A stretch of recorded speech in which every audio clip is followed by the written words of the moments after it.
அது ஒரு தொற்று நோயா? இப்ப நான் ஒரு பேஷண்டா எங்கேயோ ஒரு ஆஸ்பத்திரிக்கு போறேன்னா, உங்க அப்பாவுக்கு சுகர் இருந்துச்சா, உங்க அப்பாவுக்கு பிபி இருந்துச்சா, உங்க ஃபேமிலியில யாருக்காவது இருந்துச்சா அப்படி கேட்குறாங்க. அப்படி வந்து நம்ம ஏதாவது கேன்சர் அப்படின்னோ இல்லை வேற ஏதோ ஒன்றுக்குன்னு போகும்போது உங்க அம்மா கேன்சர் இருந்துச்சா அப்படின்னு சொல்லி அம்மாக்கு அப்பாவுக்கு இருந்தா நமக்கு பரவுறதோ, இல்லை கேன்சர் பேஷண்ட் வந்து இப்போ நம்ம தொட்டு பேசிட்டா அது நமக்கு ஒட்டிக்கிறதோ, இந்த மாதிரியான ஒரு நோய் கேன்சரா? இன்னொன்று, கேன்சரை பற்றி ஒரு பயம் இருக்கு. கேன்சர் பணக்காரர்கள் மட்டுமே கியூர் பண்ணக்கூடிய ஒரு வியாதிங்க, அதெல்லாம் நம்மளால பண்ணவே முடியாது அப்படின்னு. கேன்சருக்கு மருந்தே இல்லை அப்படிங்கிறது ஒன்று இருக்கு. இன்னொன்று, கேன்சர் வந்துட்டாலே மனதளவில் உடஞ்சு போறது இருக்கு. இந்த மாதிரியான விஷயங்கள் என்ன? கேன்சர் இந்த தொற்று சம்பந்தப்பட்டது, அதுக்கப்புறம் இந்த மனதளவில் கேன்சர் பேஷண்ட்ஸ் வந்து ஸ்ட்ராங்கா இருக்கிறதுக்கு என்ன செய்யணும், ஃபேமிலி சப்போர்ட், அதை பத்தி கொஞ்சம் சொல்லுங்க. இது வந்து கொஞ்சம் ரொம்ப ஒரு நல்ல டாபிக், நல்ல கொஸ்டின். ஏன்னா நிறைய பேரு ஃபர்ஸ்ட் ஆஃப் ஆல் இந்த கேன்சருங்கிற பயத்தை நம்ம எல்லாரும் விடணும். ஏன்னா கேன்சர் வந்து ட்ரீட்டபிளா இல்ல, எல்லாரும் வந்து கேன்சர்னாவே அப்படியே ஒரு பயத்தோட பாக்குறாங்க. இப்ப நான் ஒண்ணு சொல்றேன், நீங்க ஏன் அந்த பயத்தோட பார்க்க வரலாம். ஆனா இதெல்லாம் வந்து ஒரு warning sign. So husband and wife contact இருக்கும்போது ப்ளீடிங் வரக்கூடாது. அப்படி வந்ததுன்னா அது என்னங்கிறது அவங்க பார்த்து எவாலுவேட் பண்ணி தெரிஞ்சுக்கலாம். அது ஒண்ணு. நடக்குதுன்னா அதுல ஏதோ பிரச்சனை இருக்குங்கிறது நமக்கு தெரிய வரும். பீரியட்ஸ் இல்லாத சமயத்துல அது ஒண்ணு. ரெண்டாவது என்னன்னா, அந்த பிறப்பு உறுப்புன்னு சொன்னீங்க, வெளியில வல்வா வெஜைனா, அங்க ஏதாவது நம்மளுக்கு கேன்சர் வந்ததுன்னா வெளி பாகத்துல கட்டி மாதிரியே தெரியும். இப்ப எப்படி நீங்க வாயில கட்டி மார்பக கட்டின்னு சொல்றீங்களோ அந்த இடத்துல கட்டி மாதிரி தெரியும். ஆனா அந்த பிறப்பு உறுப்பு புற்றுநோய் வந்து ரொம்ப ரேர். அது வர வயசு கூட 70-80 வயசுல, அட்லீஸ்ட் மினிமம் ஒரு 65-70 இயர்ஸ்க்கு மேலதான் அது வரும். ஸோ அது அந்த மாதிரி வந்ததுன்னா பேஷண்டே நம்ம கிட்ட வந்துருவாங்க. அவங்களா வந்து இது மாதிரி எனக்கு இப்படி இருக்குன்னு சொல்லிட்டு அவங்களா வருவாங்க. பட் அது ரொம்ப ஒரு ஓல்டேஜ் மாதிரியா சொல்லலாம். ஒரு 70 வயசுலதான் அந்த மாதிரி கேன்சர்ஸ் நாங்க டீல் பண்ணுவோம் யூஸ்வலா. மற்றபடி எல்லாருக்குமே இந்த சினை முட்டை, கர்ப்பப்பை வாய் இதெல்லாம் தான் நடக்குது. சரி மேம், நீங்க பேசிட்டு இருக்கும்போது சொன்னீங்க இந்த 10 வயசு 15 வயசு ஏஜ் அட்டன் பண்றதுக்கு முன்னாடி பெண்களுக்கு வரதுக்கான. ஆமா, இந்த சின முட்டைப்பை கேன்சர் மட்டும் வந்து 2 வகையா பிரிக்கலாம். ஒண்ணு வந்து ஜுவனைல், இன்னொன்னு வந்து அடல்ட். சோ இது வந்து ஜெர்ம் செல் டியூமர்ஸ்ன்னு சொல்லுவாங்க. ஜெர்ம் செல் டியூமர்ஸ் அப்படின்னா என்னன்னா, ஓவரியன் கேன்சர். அது ஒரு வகையான ஒரு ஒவேரியன் கேன்சர் தான்.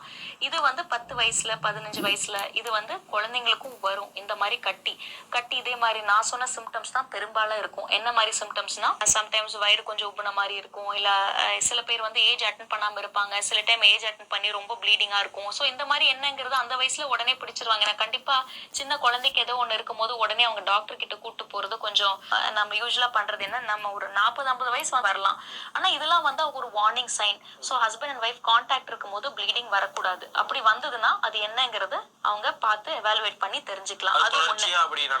நடக்குதுன்னா அதுல ஏதோ பிரச்சனை இருக்குங்கிறது நமக்கு தெரிய வரும். பீரியட்ஸ் இல்லாத சமயத்துல அது ஒண்ணு. ரெண்டாவது என்னன்னா, அந்த பிறப்பு உறுப்புன்னு சொன்னீங்க, வெளியில வல்வா வெஜைனா, அங்க ஏதாவது நம்மளுக்கு கேன்சர் வந்ததுன்னா வெளி பாகத்துல கட்டி மாதிரியே தெரியும். இப்ப எப்படி நீங்க வாயில கட்டி மார்பக கட்டின்னு சொல்றீங்களோ அந்த இடத்துல கட்டி மாதிரி தெரியும். ஆனா அந்த பிறப்பு உறுப்பு புற்றுநோய் வந்து ரொம்ப ரேர். அது வர வயசு கூட 70-80 வயசுல, அட்லீஸ்ட் மினிமம் ஒரு 65-70 இயர்ஸ்க்கு மேலதான் அது வரும். ஸோ அது அந்த மாதிரி வந்ததுன்னா பேஷண்டே நம்ம கிட்ட வந்துருவாங்க. அவங்களா வந்து இது மாதிரி எனக்கு இப்படி இருக்குன்னு சொல்லிட்டு அவங்களா வருவாங்க. பட் அது ரொம்ப வரலாம். ஆனா இதெல்லாம் வந்து ஒரு warning sign. So husband and wife contact இருக்கும்போது ப்ளீடிங் வரக்கூடாது. அப்படி வந்ததுன்னா அது என்னங்கிறது அவங்க பார்த்து எவாலுவேட் பண்ணி தெரிஞ்சுக்கலாம். அது ஒண்ணு. நடக்குதுன்னா அதுல ஏதோ பிரச்சனை இருக்குங்கிறது நமக்கு தெரிய வரும்.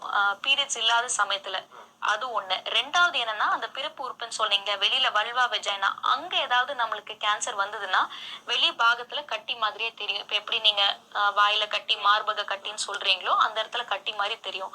ஆனா அந்த பிறப்பு உறுப்பு புற்றுநோய் வந்து ரொம்ப ரேர்.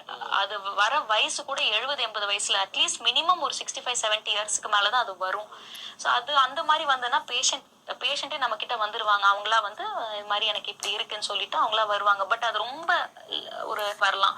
ஆனா இதெல்லாம் வந்து ஒரு warning sign. So husband and wife contact இருக்கும்போது ப்ளீடிங் வரக்கூடாது. அப்படி வந்ததுன்னா அது என்னங்கிறது அவங்க பார்த்து எவாலுவேட் பண்ணி தெரிஞ்சுக்கலாம். அது ஒண்ணு. நடக்குதுன்னா அதுல ஏதோ பிரச்சனை இருக்குங்கிறது நமக்கு தெரிய வரும். பீரியட்ஸ் இல்லாத சமயத்துல அது ஒண்ணு. ரெண்டாவது என்னன்னா, அந்த பிறப்பு உறுப்புன்னு சொன்னீங்க, வெளியில வல்வா வெஜைனா, அங்க ஏதாவது நம்மளுக்கு கேன்சர் வந்ததுன்னா வெளி பாகத்துல கட்டி மாதிரியே தெரியும். இப்ப எப்படி நீங்க வாயில கட்டி மார்பக கட்டின்னு சொல்றீங்களோ அந்த இடத்துல கட்டி மாதிரி தெரியும். ஆனா அந்த பிறப்பு உறுப்பு புற்றுநோய் வந்து ரொம்ப ரேர். அது வர வயசு கூட 70-80 வயசுல, அட்லீஸ்ட் மினிமம் ஒரு 65-70 இயர்ஸ்க்கு மேலதான் அது வரும். ஸோ அது அந்த மாதிரி வந்ததுன்னா பேஷண்ட்டே நம்ம கிட்ட வந்துருவாங்க. அவங்களா வந்து இது மாதிரி எனக்கு இப்படி இருக்குன்னு சொல்லிட்டு அவங்களா வருவாங்க. பட் அது ரொம்ப ஒரு ஒரு ஓல்டேஜ் மாதிரி தான் சொல்லலாம். ஒரு 70 வயசுல தான் அந்த அந்த மாதிரி கேன் வரலாம். ஆனா இதெல்லாம் வந்து ஒரு warning sign. So husband and wife contact இருக்கும்போது ப்ளீடிங் வரக்கூடாது. அப்படி வந்ததுன்னா அது என்னங்கிறது அவங்க பார்த்து எவாலுவேட் பண்ணி தெரிஞ்சுக்கலாம். அது ஒண்ணு. அப்படி நடக்குதுன்னா அதுல ஏதோ பிரச்சனை இருக்குங்கிறது நமக்கு தெரிய வரும். பீரியட்ஸ் இல்லாத சமயத்துல அது ஒண்ணு. ரெண்டாவது என்னன்னா அந்த பிறப்பு உறுப்புன்னு சொன்னீங்க, வெளியில வல்வா வெஜைனா, அங்க ஏதாவது நம்மளுக்கு கேன்சர் வந்ததுன்னா வெளி பாகத்துல கட்டி மாதிரியே தெரியும். இப்ப எப்படி நீங்க வாயில கட்டி மார்பக கட்டின்னு சொல்றீங்களோ அந்த இடத்துல கட்டி மாதிரி தெரியும். ஆனா அந்த பிறப்பு உறுப்பு புற்றுநோய் வந்து ரொம்ப ரேர். அது வர வயசு கூட 70-80 வயசுல, அட்லீஸ்ட் மினிமம் ஒரு 65-70 இயர்ஸ்க்கு மேலதான் அது வரும். ஸோ அது அந்த மாதிரி வந்ததுன்னா பேஷண்ட்டே நம்ம கிட்ட வந்துருவாங்க. அவங்களா வந்து இது மாதிரி எனக்கு இப்படி இருக்குன்னு சொல்லிட்டு அவங்களா வருவாங்க. பட் அது ரொம்ப வரலாம்.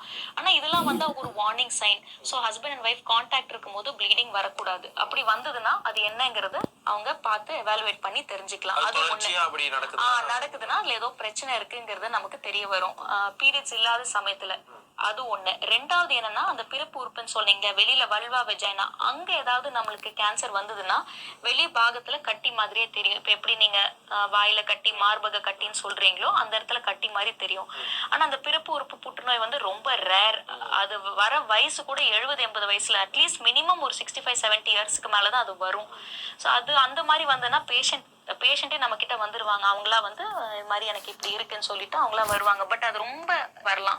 ஆனா இதெல்லாம் வந்து ஒரு warning sign. So husband and wife contact இருக்கும்போது ப்ளீடிங் வரக்கூடாது. அப்படி வந்ததுன்னா அது என்னங்கிறது அவங்க பார்த்து எவாலுவேட் பண்ணி தெரிஞ்சுக்கலாம். அது ஒண்ணு. அப்படி நடக்குதுன்னா அதுல ஏதோ பிரச்சனை இருக்குங்கிறது நமக்கு தெரிய வரும். ஏஜ் அட்டன் பண்றதுக்கு முன்னாடியே பெண்களுக்கு வரதுக்கான ஆமா. இந்த சின முட்டைப்பை கேன்சர் மட்டும் வந்து 2 வகையா பிரிக்கலாம். ஒண்ணு வந்து ஜுவனைல், இன்னொன்னு வந்து அடல்ட். ஸோ இது வந்து ஜெர்ம் செல் டியூமர்ஸ்ன்னு சொல்லுவாங்க.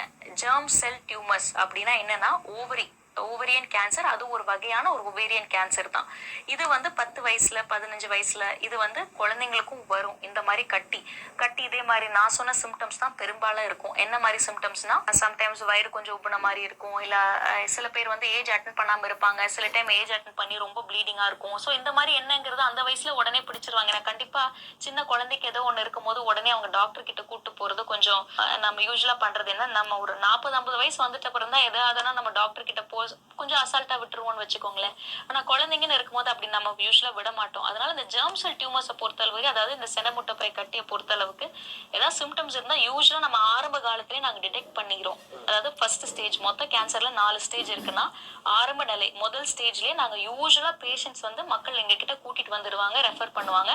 ஸோ அப்பயே கண்டுபிடிச்சு என்னங்கிறது நம்ம பார்த்து அதை இமீடியட்டா அதுக்கு என்ன தேவையோ அந்த மாதிரி வைத்தியத்தை நம்ம பண்ணிக்கலாம். ஆமா, பண்ணிடலாம். இது வந்து சென முட்டைப்பையில தான் இது வந்து this is common. ஆமா, இல்ல. இப்ப இன்னொரு முக்கியமான கேள்வி மேம், கேன்சரை பொறுத்த வரைக்கும் அது ஒரு தொற்று நோயா?